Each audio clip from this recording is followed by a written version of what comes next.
Hi, the following content is for educational purposes only and does not constitute medical advice. If you are a healthcare provider, please consult with your affiliated institution or local ethics committee for ethical guidance related to clinical practice. Hey, ethics enthusiasts, this is Russ with a technical briefing. Uh, the topic today is polygenic risk scores. Polygenic risk scores, or PRS. Okay, so the first thing I want to say is make sure you've looked at technical briefing number 3 on GWAS, because this is closely related to GWAS. I'm not going to go through it except to remind you that in a GWAS, we have a whole genome, chromosome 1, chromosome 2, chromosome 3, all the way to 22, X, Y. And we've looked at a million SNPs. For example, an AG SNP that occurs in the population, 90% A, 10% G. And we've looked for a specific disease for associations of any of these million SNPs. We test them one at a time with the disease.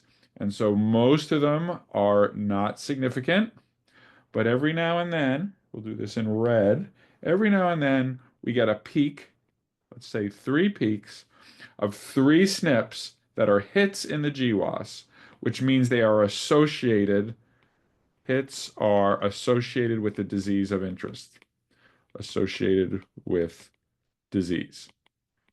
And you can do a GWAS for many diseases, and they have been done. So, PRS is based on a very simple idea, which is that if, let's say, these 3 SNPs are associated with, I'm sorry about this square, I don't know what that is.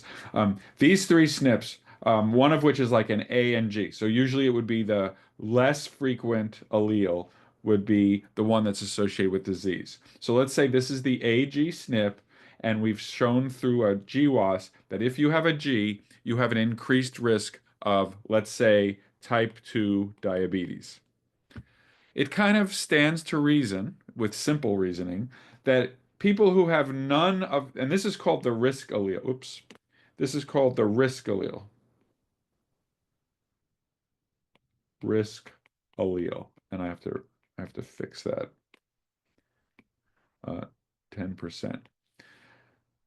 So someone who has one risk allele has a little bit more risk than somebody who has none of these risk alleles. Somebody might have all the common ones and none of these rare ones. It also stands to reason that if somebody has all three of these risk alleles, that they may have a higher chance for type 2 diabetes. And that's the whole idea of a PRS score, is to take all the SNPs, and typically there are hundreds or even thousands of SNPs that each have a small increase in risk if you have the risk allele. And so it stands to reason that if you have most or all of the risk alleles, then you're going to have a higher chance of getting that disease than if you have none of the risk diseases. Okay, so how do we do a PRS? And let me just get a color here. And I love my colors, so we're gonna get a nice dark blue. Dark blue. Okay. So the first thing we need to do is we need to get independent variants associated with the disease. The important thing here is independence. As I mentioned in the GWAS technical briefing, there might be a number of SNPs in this region, but they're all basically giving you the same information about this region being associated with the disease. So you have to make sure, because you don't want to double count your evidence, you have to make sure that the variants are not related or correlated with one another, and that their disease risk is independent from others. And that's a statistical thing, but you have to make sure, and we'll come back to this. Then you need to know the effect size. And the effect size is basically a summary of how much risk is added by that one SNP. So in the case of this 90%, 10%, the risk is one way to do the effect size is the log of the odds ratio which is equal to the log of the probability of disease if you have the SNP versus the probability of not having the disease if if you don't have the SNP.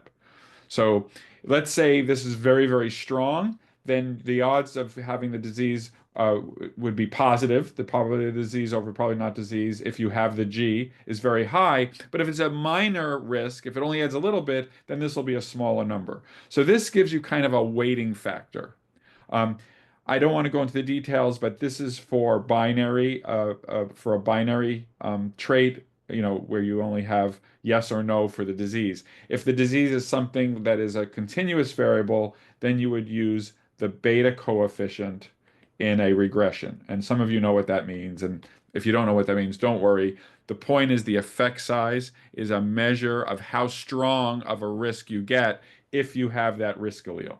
Okay? All right. So then you want to just, for PRS, you just want to assess the risk for disease, and it's going to be the sum over all variants associated with the disease. That means all the hits in the GWAS. There'll be a weight of SNP so there'll be n variants, and n will go from, n variants. I is the number of the variant between 1 and n times whether or not they have the risk allele. So it's like an indicator variable saying, uh, is the risk allele I present? So let's do an easy case. If you don't have any of the risk alleles, then risk allele I is not present, and that's a zero. And zero times all the weights is going to be zero. So PRS of zero means no risk alleles. The high end of the PRS is simply you have every risk allele. So this is a one. This is the risk allele present? Yes. And you just then are summing up all the weights of all the alleles, and that's the maximum possible value.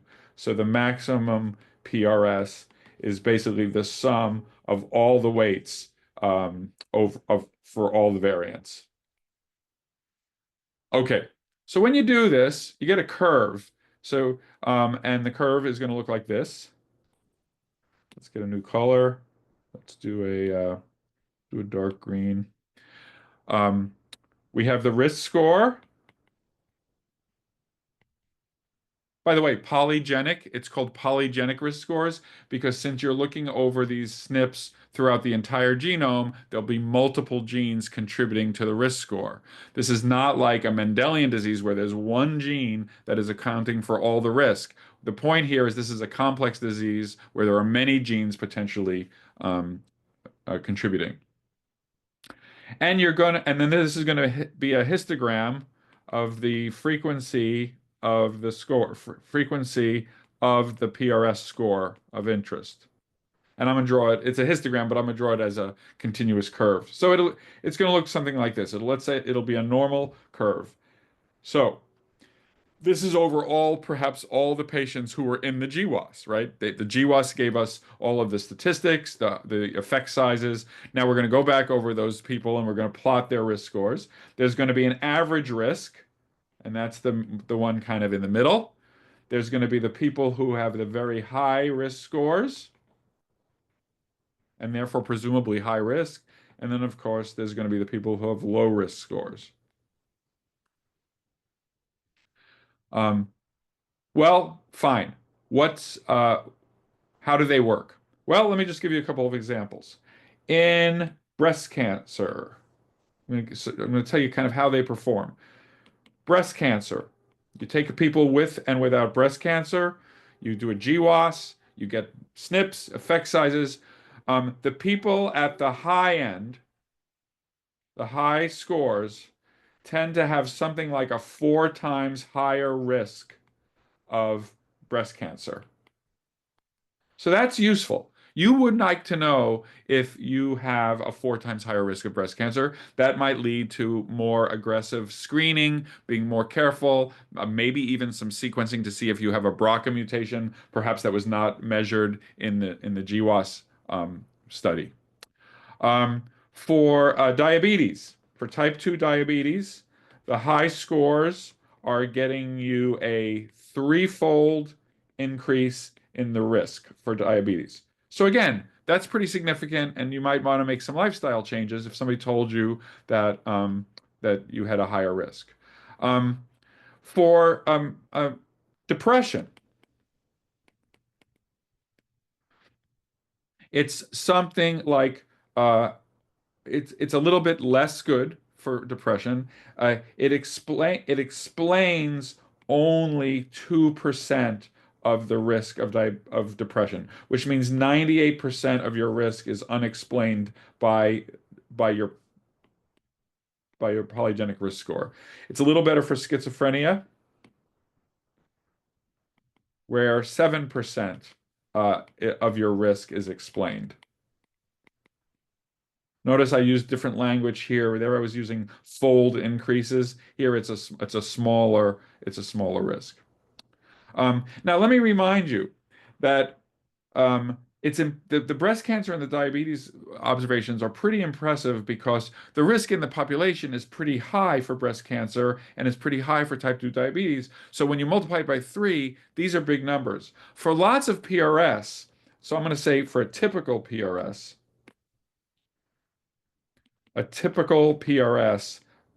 that is not a common disease. Maybe there's a 1% overall risk in the population, which means if you have a 3x, that means it's 3% risk.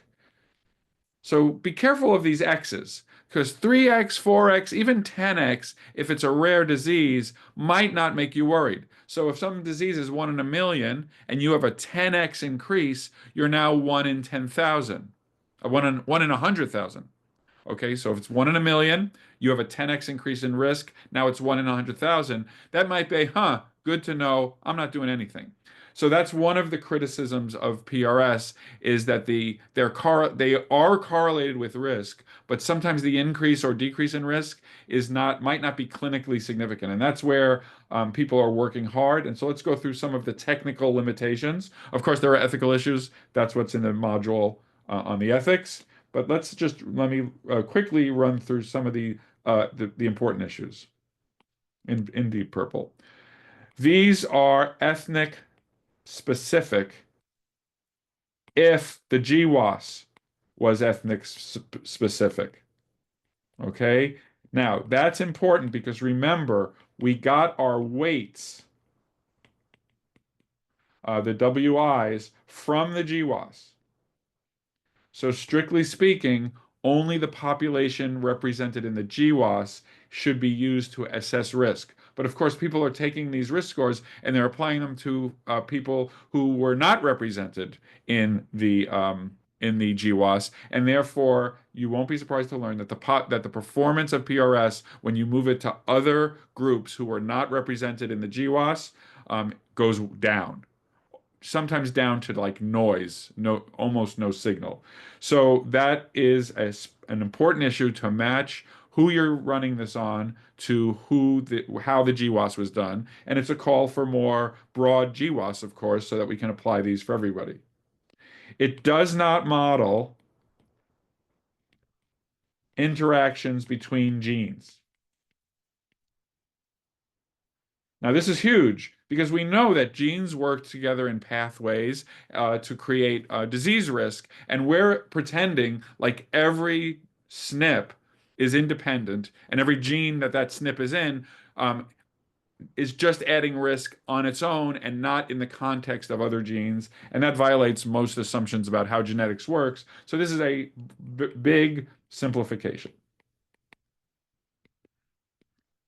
Obviously, I think it's clear to say that this is only modeling genetic risk. And for many diseases, we know there are environmental triggers, environmental components.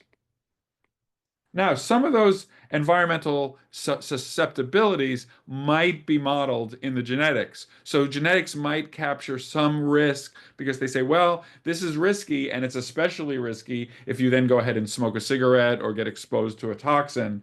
But in general, we're missing environmental factors, and so that's going to limit the performance. Um,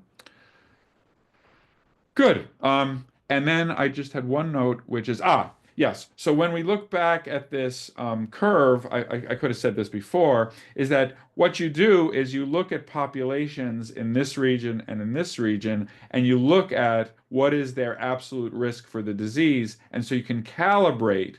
Let me just write that down here. You can calibrate. We'll do it in. Um, you can calibrate the PRS score to the probability of disease. And so you look, what you would do is you would say, okay, this is the PRS range, and I'm going to look at all of these patients, and I'm going to see what is the odds, what is the probability of disease over probability of not disease in this population, and you will generally see it. And that's where we're getting these 4x or 3x estimates. And then, of course, presumably down here, they're going to be a lot less likely. So PD divided by P not D will be less than 1, whereas on the right side over here, it's going to be probably greater than 1. Okay, so that's PRS. I've suggested here some of the issues that might come up in the ethics, and that's going to be the subject of the ethical discussion of PRS module. Thanks for listening. There's PRS, pretty straightforward.